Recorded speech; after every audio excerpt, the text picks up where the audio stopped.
Usama bin Laden जो करता था तो बोला जाता था जिहाद के नाम पे करता, पर एक्चुअली में कुरान ये कहता है कि अगर मान लीजिए मेरे अंदर कोई भी बुरी आदत है और उसको हमको खत्म करना है तो वो हम अपने आप से जिहाद कर रहे हैं। देखिए मुसलमानों में कम चुल नहीं है, बहुत चुल होता है। ऐसे ही मुसलमान अजमल कसब नहीं चले आते हैं हिंदुस्तान में, ऐसे ही उसामा बिन लादेन नहीं बन जाता है, ऐसे ही अजमल मुजाहिदीन नहीं बन जाता। पूरी दुनिया के जेल में सबसे ज्यादा मुसलमान क्यों है? ये तो हमारे कुरान ने तो नहीं कहा कि तुम औरतों को बच्चा पैदा करने की मशीन बना दो। ये जो बात उठती है कि भाई जमीन पे 4 और आसमान पे 72 हूरे मिले, भाई सारे लड्डू तो मर्दों के ही हाथ में चले गए, हमारे पास क्या बचा? हमारे पास तो कुछ भी नहीं बचा। हमें टॉम क्रूज दे दो कम से कम, तो ब्रैड पिट ही दे दो।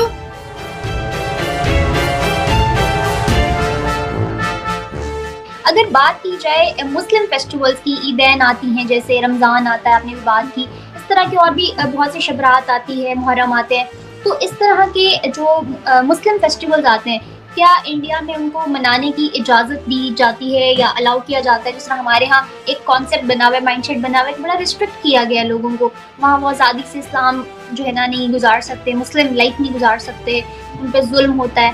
तो कैसा होता है, वो ईद नमाज पढ़ने निकलते हैं, उनको कत्ल कर देते हैं, इस तरह नहीं। देखिए हमारे यहाँ हिंदुस्तान में, हमारे पूरे हिंदुस्तान में माशाल्लाह बहुत खूबसूरत से सारे के सारे फेस्टिवल्स, छोटे हो बड़े हो, बहुत अहम हो थोड़े कम अहम हो, हर एक फेस्टिवल्स को बहुत धूमधाम से और बहुत प्यार और मोहब्बत से मनाया जाता है।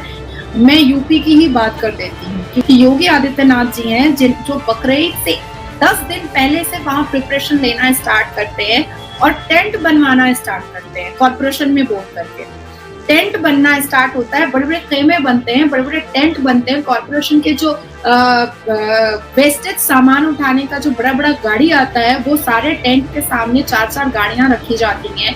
पूरा पानी का टैंक रखा जाता है कि जितनी भी खून हो उसको धोया जाएगा, जितनी भी वेस्टेज सामान हो उसको एक ही जगह फेंका जाएगा और उस टेंट के अंदर कुर्बानी की जाएगी और उसको पूरी इज्जत के साथ उठा करके अपने घर में और गरीबों में तकसीम किया जाएगा। देखिए मुसलमानों में कम चुल नहीं है, बहुत चुल होता है। ऐसे ही मुसलमान अजमल कसब नहीं चले आते हैं हिंदुस्तान में, जिहाद के नाम पे पूरे को मार डालेंगे, ऐसे ही उसामा बिन लादेन नहीं बन जाता है, ऐसे ही अजमल मुजाहिदीन नहीं बन जाता है।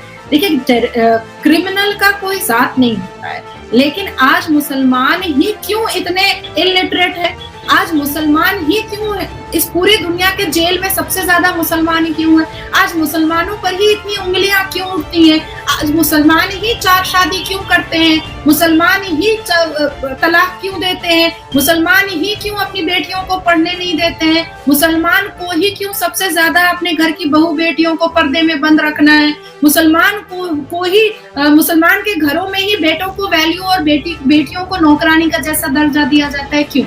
आखिर क्यों? क्या वजह है? आपको अपने घर की बेटियों पर भरोसा नहीं है? आपकी बेटियां पढ़ जाएंगी तो क्या आपको अब्बा नहीं बोलेंगे या उनको अम्मी नहीं बोलेंगी?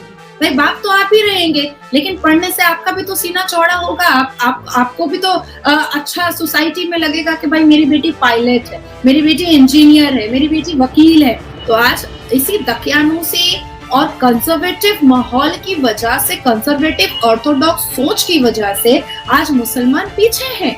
आज मुसलमान लड़कियां उड़ना चाहती हैं पर उड़ने नहीं दिया जा रहा है। आज मुसलमान लड़कियां कुछ पाना चाहती हैं पर पाने नहीं दिया जा रहा है। मुसलमान लड़कियों को जहां पर जुमा की नमाज में खुतबे के वक्त ये बताना चाहिए मर्दों को कि मुसलमान के लड़कियों का भी इक्वालिटी है कि वो अपनी जिंदगी अपने तरीके से जी सकती है, वहां पर लोग ये बताते हैं कि बहू के क्या क्या फराइज है। भाई तुम खुतबा पढ़ाने बैठे हो ना, बहुओं को टाइट करने के लिए बैठे हो। कोई भी मौलाना अपने खुतबे के बाद में ये क्यों नहीं बताता है कि भाई हमारी शिक्षा जो है वो लड़का और लड़की दोनों के लिए बना है। इकरा का जो वर्ड आया है वो पर्टिकुलर सिर्फ मर्द के लिए नहीं आया है, फ्रीडम जो आया है वो पर्टिकुलर मर्द के लिए नहीं आया है, इंडिपेंडेंसी जो आई है वो पर्टिकुलर मर्द के लिए नहीं आई है।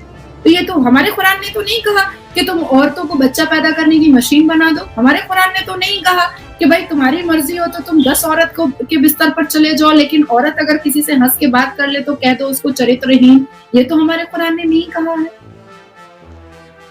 ये जो बात उठती है कि भाई जमीन पे 4 और आसमान पे 72, 72 हूरे मिले। भाई सारे लड्डू तो मर्दों के ही हाथ में चले गए, हमारे पास क्या बचा? हमारे पास तो कुछ भी नहीं बचा। हमें टॉम क्रूज दे दो, कम से कम एटलीस्ट हमको टॉम क्रूज दे दो, जिंदगी सफल हो जाएगी। कम से कम लगेगा कि धरती पे जन्म होने के बाद कुछ तो मिला भाई। तो ब्रैड पिट ही दे दो तो थोड़ा अच्छा फील होएगा। भाई 72 हूर भी आपको चाहिए आसमान पे, 4 बीवी भी चाहिए जमीन पर, और फिर इधर उधर तो और भी बहुत जगह। तो देखिए मुसलमानों के ये ऑर्थोडॉक्स सोच और एक तरफा सोच की वजह से हम पीछे चल रहे हैं, पीछे ही चलते रहेंगे। हालांकि हिंदुस्तान में मुसलमानों को अपफ्रंट करने के लिए, मुसलमान लड़कियों को शिक्षित करने के लिए, मुसलमान लड़कियों को आगे बढ़ाने के लिए बहुत सारी योजनाएं आई। बेटी बचाओ बेटी पढ़ाओ की योजना आई, तो क्या वो पर्टिकुलर हिंदुओं के लिए थी? नहीं, जितनी भी योजनाएं आई हैं, स्वच्छ भारत अभियान आया, उज्ज्वला योजना आया, मुद्रा योजना आया, जनधन योजना आया, अग्निपथ आया, अग्निवीर आया, तो ये सारे योजनाएं जो आई हैं वो तो पर्टिकुलर किसी एक कास्ट के लिए नहीं आई है, वो तो सारे कास्ट उसके फायदे उठा सकते हैं। अब अग्निवीर में कितने ही नौजवान लड़कों ने सेना पर जाकर के आर्मी ऑफिसर बनने की कोशिश की है, कुछ नेवी में चले गए हैं, लेकिन मुसलमान लड़के नहीं जा रहे हैं क्योंकि उन्होंने नहीं जाना है। उन्हें लड़की पटाने से और फोन पर रात के 3 बजे बात करने से फुर्सत नहीं मिलती है। 15 साल की उम्र में इनकी सेक्सुअल लाइफ स्टार्ट हो जाती है। तो इसमें सरकार क्या कर सकती है? इसमें सरकार कुछ नहीं कर सकती है। ये आपकी अपब्रिंगिंग पर डिपेंड करता है, क्योंकि ये हमारे घर में सिखाया जाता है। ये हम बचपन से देखते हैं, तुम लड़की हो तुम जरा धीरे हंसो, तुम लड़की हो तुम टाइट कपड़े नहीं पहनोगी, तुम लड़की हो तुमको सर झुका के रहना है, तुम लड़की हो अगर भाई रात में 12 बजे आया है तो उसको खाना गर्म करके देना है। ये हमारी अपब्रिंगिंग में है।